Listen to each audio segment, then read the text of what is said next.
इस एक्सप्लेनर में आपका स्वागत है। आज हम सीधे 1995 की एक ऐसी चर्चा में उतरेंगे जो मुंबई के सबसे भीड़-भाड़ वाले दादर स्टेशन से जुड़ी है। दिन में यहाँ पैर रखने की जगह नहीं होती, राइट?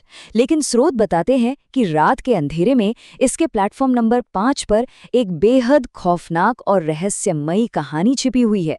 डर, सच्चाई और एक अनजान साये की कथा। तो चलिए देखते हैं कि स्रोत इस कहानी को कैसे बयान करते हैं।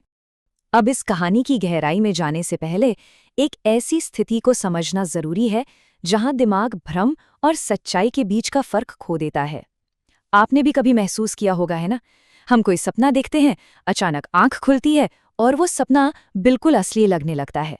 दिमाग उन चीजों को सच मान बैठता है जो दरअसल वहां होती ही नहीं है। ये मनोवैज्ञानिक उलझन इस कहानी का एक बहुत बड़ा हिस्सा है। स्रोत हमें यही बताता है कि कैसे एक भ्रम और असली जिंदगी इस तरह जुड़ जाते हैं कि उन्हें अलग करना लगभग नामुमकिन हो जाता है।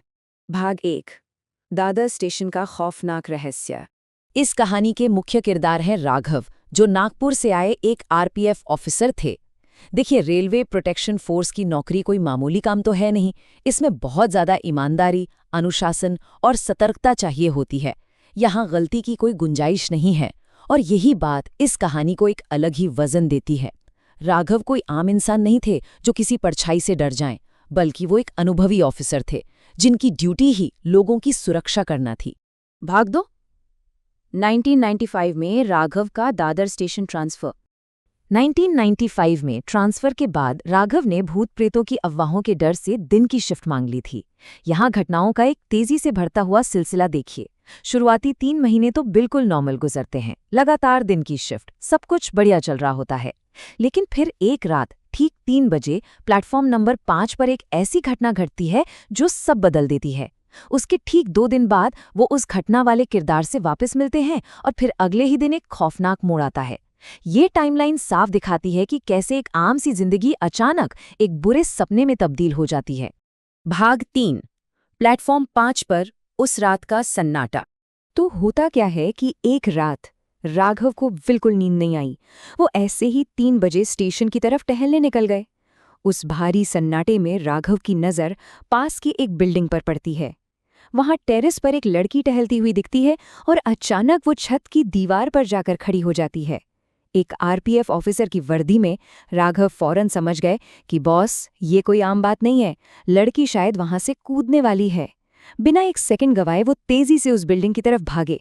जल्दी जल्दी सीढ़ियां चढ़ीं और टेरेस पर पहुंचकर ठीक उस लड़की के सामने खड़े हो गए। उन्होंने कड़ी चेतावनी दी ताकि वो किसी भी तरह उसे कूदने से रोक सकें। उस छत के बाद वो लड़की राघव को अपने तीसरे फ्लोर वाले घर में ले जाती है। पर आप इस घर की हालत सुनिए। उस घर में दूर दूर तक कोई दरवाजा नहीं था। अंदर सिर्फ टूटे फूटा सदियों पुराना कबाड़ पड़ा था। ऐसा लग रहा था जैसे वहां बहुत ज्यादा गरीबी हो। लेकिन सबसे अजीब बात तो ये थी कि उस खंडर जैसे घर में रहने वाली वो लड़की करीब 18 या 19 साल की, बेहद खूबसूरत और किसी अच्छे परिवार की लग रही थी। इस अजीब से विरोधाभास ने राघव के दिमाग में एक सहानुभूति पैदा कर दी। उन्हें लगा कि इस बेचारी को वाकई मदद की जरूरत है। अब इस घटना के ठीक 2 दिन बाद राघव फिर से रात के 3 बजे उसी प्लेटफॉर्म पर जाते हैं। और हैरानी की बात देखिए, वो लड़की उन्हें फिर वहीं मिलती है। लेकिन इस बार माहौल थोड़ा अलग था। दोनों एक बेंच पर आराम से बैठते हैं और उनके बीच हंसी मजाक शुरू हो जाता है। वो लड़की बिल्कुल बच्चों जैसी बातें कर रही थी, जिसने राघव का ध्यान पूरी तरह से अपनी तरफ खींच लिया। इस लंबी बातचीत और उसकी मासूमियत को देखकर राघव के मन में उसके लिए एक आकर्षण पैदा होने लगा। सोचिए, एक आरपीएफ ऑफिसर और एक अनजान लड़की के बीच अचानक एक अनोखी दोस्ती बनने लगी थी।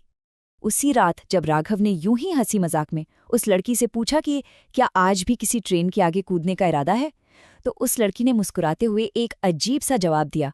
उसने कहा, मरे हुए को और कितना मारोगे? सुनने में ये शायद एक बहुत ही फिलोसॉफिकल या उदासी भरी बात लग सकती है, जैसे कोई परेशान इंसान बोल रहा हो। लेकिन सच कहूं, इस एक लाइन में आगे आने वाली भयानक सच्चाई छिपी हुई थी। एक ऐसा इशारा जो उस वक्त उस मासूमियत के पीछे बिल्कुल दब गया था। भाग 4, भयानक सच्चाई का खुलासा। तभी पीछे से राघव का दोस्त सुरेश वहां आता है और जैसे ही वो आता है, ये पूरा भ्रम टूट जाता है। यहाँ स्रोत 2 बिल्कुल अलग नजरिए सामने रखता है। एक तरफ राघव, जिसने पिछले दिनों एक गरीब लड़की को पुराने घर में देखा और उसे बचाया, और दूसरी तरफ सुरेश, जिसने वही सच्चाई बताई जो उसकी और बाकी सबकी नजर में थी। सुरेश ने कहा कि जिस बिल्डिंग की तरफ राघव इशारा कर रहे हैं वो तो सालों से एक खंडर है। वहां कोई नहीं रहता, कोई दरवाजा नहीं है, बल्कि सदियों से वहां किसी का बसेरा ही नहीं है। राघव का नजरिया और सुरेश की बताई असलियत यहां आकर पूरी तरह टकरा जाते हैं। और उसके बाद सुरेश वो बात कहता है जो सच में किसी के भी होश उड़ा दे। उसने बताया कि वो कोई आम लड़की नहीं है, बल्कि प्लेटफॉर्म नंबर 5 की एक मानी हुई आत्मा है। सोचिए, जब उसने कहा था मरे हुए को कितना मारोगे, तो वो लिटरली सच कह रही थी। पर सबसे डरावनी बात ये थी, जैसा कि स्रोत में जिक्र है, कि जो कोई भी उससे बात करता है वो अनजाने में ही उसे अपनी जिंदगी में शामिल होने की अनुमति दे देता है। एक झटके में पूरी सच्चाई बदल गई। और दोस्तों, कहानी यहाँ खत्म नहीं होती। अगली ही रात जब राघव डर के मारे अपने कमरे में सो रहे थे, उन्हें अचानक एक हंसी सुनाई दी।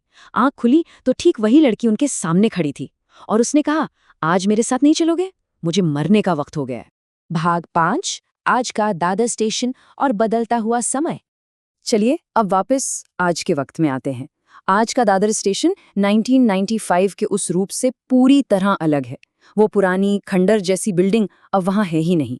आज वहाँ तेज रोशनी है, नए कंस्ट्रक्शंस हैं।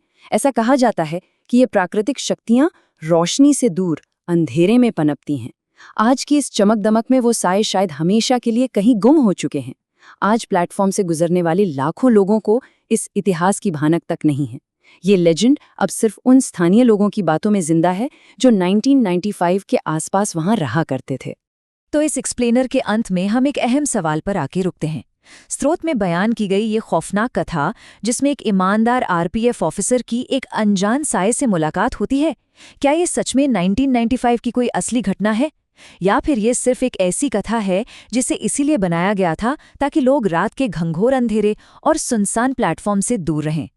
खैर, सच चाहे जो भी हो, इसने हमें ये जरूर दिखाया कि विश्वास, डर और अंधेरे के किस्से हमेशा दिमाग के किसी न किसी कोने में जिंदा रहते हैं। स्रोत की इस हैरान अंगेज कहानी को हमारे साथ एक्सप्लोर करने के लिए बहुत बहुत धन्यवाद।